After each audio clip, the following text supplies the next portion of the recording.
वे लोग जो रोज हजारों यात्रियों को उनकी मंजिल तक पहुंचाते हैं, जिनका काम लोगों को सुरक्षित सफर कराना है, वही अगर दरिंदगी पर उतर आए तो एक आम इंसान, खासकर एक महिला, अपनी सुरक्षा के लिए किसके पास जाए? यह घटना न केवल झकझोर देने वाली है, बल्कि यह सोचने पर मजबूर कर देती है कि आखिर हमारे समाज में इंसानियत इतनी कैसे गिर सकती है। वाकई में ये घटना जिसने सबको हिला दिया। यह कहानी एक ऐसी महिला की है जो देर शाम अकेली सफर कर रही थी, लेकिन उसे क्या पता था कि वह जिन बस ड्राइवरों पर भरोसा कर रही है, वे ही उसके लिए सबसे बड़ा खतरा बन जाएंगे। यह कहानी उन 5 दरिंदों की है जो अपने फर्ज को भूलकर वहशी बन बैठे। दो अच्छी घटना है उत्तराखंड की। रात के समय उत्तराखंड की राजधानी देहरादून के बस स्टैंड से लगभग सभी लोग जा चुके थे।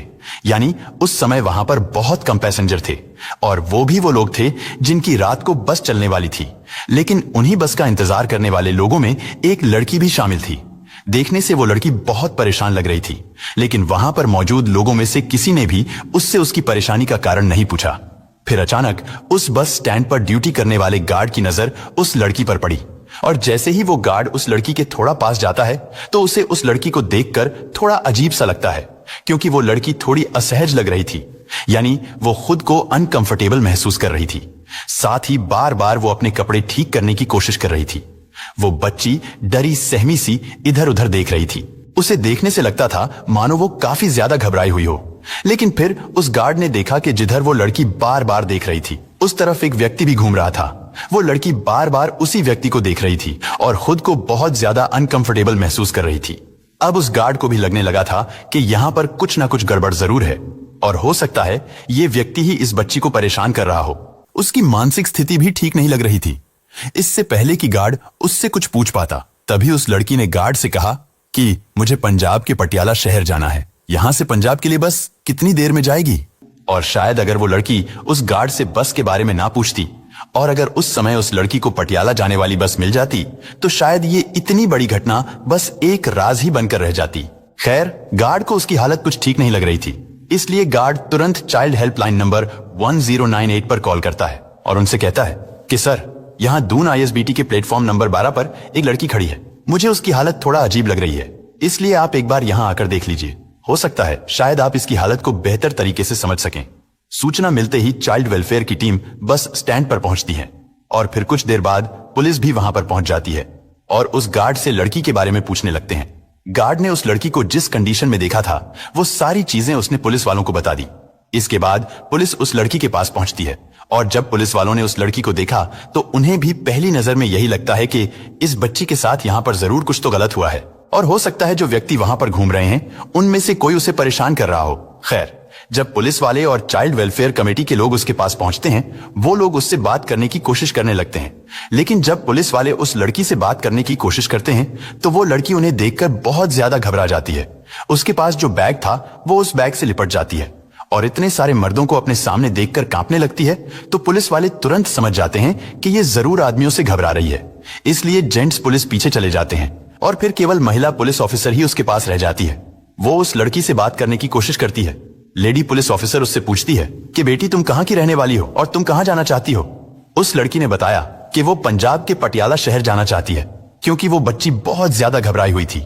इसलिए उस लेडी ऑफिसर ने उससे पूछा कि बेटी, क्या तुम यहाँ पर अकेली आई थी, या फिर तुम्हारे साथ कोई और भी था जो तुम्हें अपने साथ यहाँ लेकर आया था?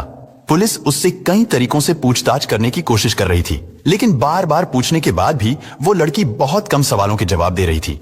फिर भी पुलिस वालों को इतना तो समझ आ गया था कि ये लड़की जरूर किसी बड़ी मुसीबत में है, इसलिए वो लोग उसे अपने साथ गाड़ी में बैठाकर पुलिस स्टेशन ले जाते हैं, क्योंकि उस समय लड़की को बहुत ज्यादा भूख लगी थी। तभी उस लड़की ने महिला पुलिस ऑफिसर से कहा कि मुझे बहुत भूख लग रही है, इसलिए सबसे पहले उसे अच्छे से खाना खिलाया जाता है, पानी वगैरह पिलाया जाता है। इसके बाद जब लड़की थोड़ा रिलैक्स होती है तो लेडी ऑफिसर उसके पास बैठकर फिर से उसके साथ बात करने की कोशिश करती है, लेकिन उस समय वो इतनी ज्यादा घबराई हुई थी कि वो किसी से भी बात नहीं करना चाहती थी। वो पुलिस स्टेशन के एक कोने में चुपचाप बैठी हुई थी, क्योंकि उसके साथ जो दरिंदगी की गई थी उसके बारे में बताने के लिए ना तो उसे कुछ समझ आ रहा था, और ना ही वो किसी को बताने की हिम्मत जुटा पा रही थी। खैर, अगली सुबह उसका ट्रीटमेंट भी शुरू कर दिया जाता है, क्योंकि पुलिस वालों को ये बात लग रही थी कि लड़की डिप्रेशन में है, और यही कारण है कि ये कुछ भी बताने की स्थिति में नहीं है। इसके बाद 2 दिन तक उसका ट्रीटमेंट चलता है। इसके बाद दोबारा फिर महिला पुलिस उसके पास जाती है। इस बार जब लेडी ऑफिसर ने उससे पूछताछ करनी शुरू की तो उस लड़की ने बताया कि मेरे साथ गंदा काम किया गया है, जिससे महिला पुलिस ऑफिसर तुरंत समझ जाती है। इसके बाद उन्होंने उससे पूछा कि बेटी, ये सब तुम्हारे साथ कहां पर हुआ? तो वो लड़की उन्हें बताने की कोशिश करने लगती है, लेकिन जब वो उन्हें अपने साथ हुई हैवानियत के बारे में बता रही थी तो इसी बीच वो जोर जोर से रोने लगती है, क्योंकि वो महिला पुलिसकर्मी थी, इसलिए उसके हालातों को काफी अच्छे से समझ रही थी। इसके बाद उन्होंने उस बच्ची को चुप कराया और उसे दिलासा देते हुए कहा कि बेटा, तुम डरो मत, अब सब कुछ ठीक हो जाएगा, तुम्हें घबराने की कोई जरूरत नहीं है, और जो कुछ भी तुम्हारे साथ हुआ है उसे भी छोड़ो, हम लोग उसके बारे में भी बात नहीं करेंगे। वो लोग जैसे तैसे कर उस बच्ची को शांत कराते हैं। उसके बाद अगले दिन दोबारा से उससे पूछताछ करते हैं। वो लड़की बताती है कि उसके साथ कई लोगों ने मिलकर गंदा और घिनौना काम किया है। इसके बाद पुलिस वालों को पता चलता है कि उसके साथ ये हैवानियत उत्तराखंड के देहरादून बस स्टैंड पर हुई है। अब क्योंकि वो बस स्टैंड था, इसलिए वहां पर कई सीसीटीवी कैमरा भी लगे हुए थे। इसके बाद पुलिस फिर से बस स्टैंड पर पहुंचती है, क्योंकि वो लड़की उन्हें वहीं पर मिली थी, इसलिए पुलिस अपनी इन्वेस्टिगेशन भी वहीं से शुरू करती है। इन्वेस्टिगेशन के दौरान जब सीसीटीवी कैमरा को चेक किया जाता है, पुलिस वालों ने देखा कि वहां बस स्टैंड पर उस लड़की के आसपास काफी लोग घूम रहे हैं। फिर थोड़ी देर बाद धीरे धीरे लोग कम होने लगते हैं, और आखिर में जब वो लड़की उस बस स्टैंड पर अकेली रह गई तो उस समय एक व्यक्ति उस लड़की के आसपास घूमता हुआ नजर आ रहा था। वो बार बार उस बच्ची को देख रहा था, इसलिए वो व्यक्ति पुलिस को भी संदिग्ध लग रहा था। और जब उन लोगों ने वो सीसीटीवी फुटेज उस लड़की को दिखाई तो वो लड़की उस व्यक्ति को तुरंत पहचान लेती है। उसे देखकर वो लड़की दोबारा फिर से रोना शुरू कर देती है। वो कहती है कि हाँ, यही वो दरिंदा है, लेकिन इसके अलावा भी कई लोग और थे। इसके बाद पुलिस वाले उस वीडियो फुटेज से उस व्यक्ति की फोटो निकलवाते हैं और फिर से बस स्टैंड पर पहुंचते हैं। वहां बस अड्डे में जितने भी लोग काम करते थे उन सबको वो फोटो दिखाया जाता है और उनसे पूछा जाता है कि क्या तुमने इस व्यक्ति को देखा है? उनमें से ज्यादातर लोगों ने कहा कि हाँ, हम इस व्यक्ति को बहुत अच्छी तरह से जानते हैं। उस व्यक्ति का नाम और एड्रेस पता चलने के बाद पुलिस तुरंत उसे अरेस्ट कर लेती है। इसके बाद पुलिस उससे पूछताछ करती है और कहती है कि अब तुम हमें पूरी बात बताओ कि आखिर तुम लोगों ने क्या किया था और इस काम में तुम्हारे साथ कौन कौन लोग शामिल थे। पहले तो वो व्यक्ति पुलिस को गुमराह करने की कोशिश करता है, लेकिन जब उससे कड़ाई से पूछताछ की गई तो तब उसने एक ऐसी कहानी सुनाई जिसे सुनकर शायद आपका भी खून खोल उठेगा। दरअसल 12 अगस्त 2024 को शाम के लगभग 4 बजे के आसपास का समय था। दिल्ली के कश्मीरी गेट पर एक लड़की खड़ी हुई थी। वो वहां पर मौजूद लोगों से पूछ रही थी कि भैया, मुझे पंजाब के पटियाला जाना है, वहां जाने के लिए मुझे कौन सी बस पकड़नी चाहिए? क्योंकि उस ISBT में सैकड़ों नहीं बल्कि हजारों बस खड़ी रहती हैं और वो बसें अलग अलग दिशा में अलग अलग शहरों में जाती हैं। इसलिए वो लड़की थोड़ा कंफ्यूज थी कि पटियाला जाने के लिए मैं किस बस में बैठूं। लेकिन वो लड़की जिस व्यक्ति से बस के बारे में पूछ रही थी, दरअसल वो भी एक बस का ड्राइवर था। उसने कहा, तुम इस बस में जाकर बैठ जाओ। वो बस दिल्ली से देहरादून जाने के लिए तैयार खड़ी थी। उस लड़की को उस बस में बैठा लिया जाता है और उससे कहा जाता है कि तुमको किराया देने की भी कोई जरूरत नहीं है, जब तुम्हारा स्टॉप आएगा तो मैं तुम्हें बता दूंगा, तुम वहां पर उतर जाना। इसके बाद धीरे धीरे वो बस चलने लगती है और फिर वो बस रात करीब 10:30 बजे के आसपास उत्तराखंड की राजधानी देहरादून बस स्टैंड पर जाकर रुक जाती है। क्योंकि वो उस बस का आखिरी स्टॉप था, इसलिए सभी लोग एक एक करके उस बस से नीचे उतरने लगते हैं और जब सारी सवारियां वहां से चली जाती हैं तो वो लड़की वहां पर अकेली रह जाती है। इसके बाद उस बस का कंडक्टर और ड्राइवर उस लड़की के पास जाते हैं और उससे कहते हैं कि पटियाला यहां से थोड़ी ही दूर है, लेकिन उसके लिए तुम्हें यहां से दूसरी बस पकड़नी पड़ेगी। वो बस ड्राइवर आगे कहता है कि पटियाला जाने वाली बस थोड़ी देर के बाद जाएगी, तब तक तुम हमारे साथ समय गुजार लो। इसके बाद वो दोनों कंडक्टर और ड्राइवर जिस लड़की को दिल्ली के कश्मीरी गेट से अपनी गाड़ी में बिठाकर यहाँ लाए थे, उस लड़की को बस के पीछे वाली सीट पर लेकर जाते हैं, उसे परेशान करने लगते हैं। वो दोनों उसके साथ गंदा और घिनौना कृत्य करने लगते हैं। उस समय ठीक उन्हीं के बराबर में एक और बस खड़ी हुई थी जो कि ऋषिकेश से दिल्ली रूट के लिए चलती थी। जब उस लड़की की चीखें वहां तक पहुंचती हैं तो उस गाड़ी के अंदर भी 2 ड्राइवर बैठे हुए थे। लड़की के चीखने की आवाज सुनकर वो दोनों भी कुछ देर के बाद उस गाड़ी में आते हैं। अब यहाँ पर वो दोनों ड्राइवर भी उस बच्ची की मदद करने के बजाय उल्टा ये कहते हैं कि अब हम भी इस लड़की के साथ ऐसा ही करेंगे, और इसी तरह लगभग 2 घंटे का समय बीत जाता है। तब उस गाड़ी का कंडक्टर जो उस लड़की को दिल्ली से अपने साथ लेकर आया था, वो कहता है कि मेरे पास टिकट के कुछ पैसे हैं, मैं ये पैसे कैशियर के पास जमा करके आता हूँ। उधर कंडक्टर कैशियर के पास जाता है और जो टिकट के पैसे उसने पैसेंजर से यानी यात्रियों से कलेक्ट किए थे उन्हें जमा कराने लगता है। लेकिन तभी कैशियर उससे कहता है कि तुम्हारी गाड़ी तो दिल्ली से रात 10:30 बजे के आसपास बस स्टैंड पर आ चुकी थी, तो फिर तुम 2-2.5 घंटे के बाद कैश जमा कराने क्यों आए हो, और इतनी देर तक तुम कहां थे? वो कंडक्टर कहता है कि साहब, बस ऐसे ही मैं थोड़ा बिजी हो गया था, जिसकी वजह से मैं आज लेट हो गया। लेकिन जब कैशियर ने उससे तरह तरह के सवाल पूछने शुरू किए तो वो उसके सवालों के सामने ज्यादा देर टिक नहीं पाया और आखिर उसने कैशियर को भी बता दिया कि साहब, मेरी गाड़ी के अंदर एक लड़की है, अगर तुम भी चलना चाहो तो मेरे साथ चल सकते हो।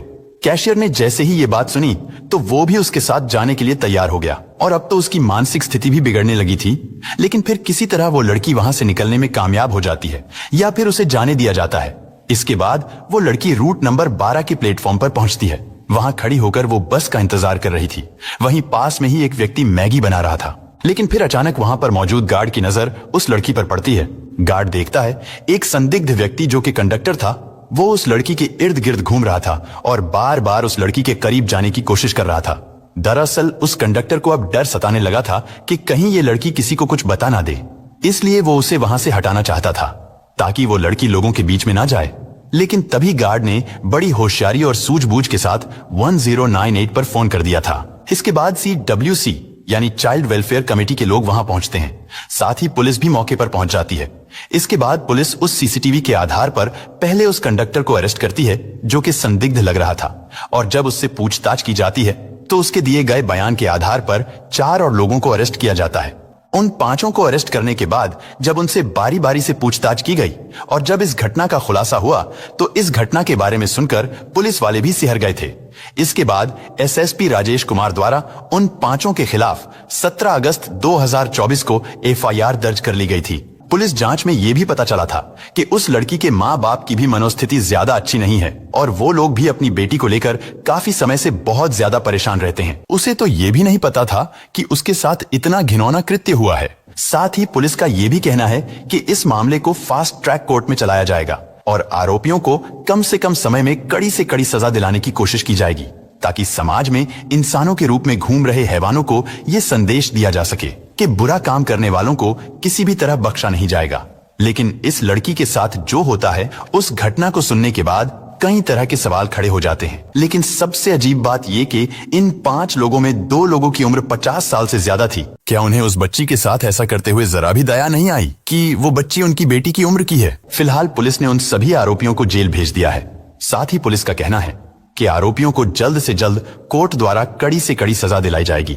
यह कोई पहली घटना नहीं है। रोज न जाने कितनी महिलाएं ऐसे ही वहशियों की शिकार बनती हैं। हर बार विरोध होता है, न्याय की मांग उठती है, लेकिन फिर धीरे धीरे सब शांत हो जाता है। आखिर कब तक हमारी बेटियां, बहनें और माताएं इस समाज में खुद को असुरक्षित महसूस करती रहेंगी? क्या ऐसे दरिंदों के लिए इतनी कड़ी सजा नहीं होनी चाहिए कि कोई भी इस तरह की हरकत करने से पहले 100 बार सोचे? समाज को जागना होगा। इस घटना ने यह साबित कर दिया कि अब सिर्फ विरोध करने से कुछ नहीं होगा। हमें अपने सिस्टम को मजबूत करना होगा। महिलाओं की सुरक्षा के लिए कड़े कानून और उनका त्वरित पालन जरूरी है। हमें यह तय करना होगा कि कोई भी महिला कहीं भी सुरक्षित महसूस कर सके।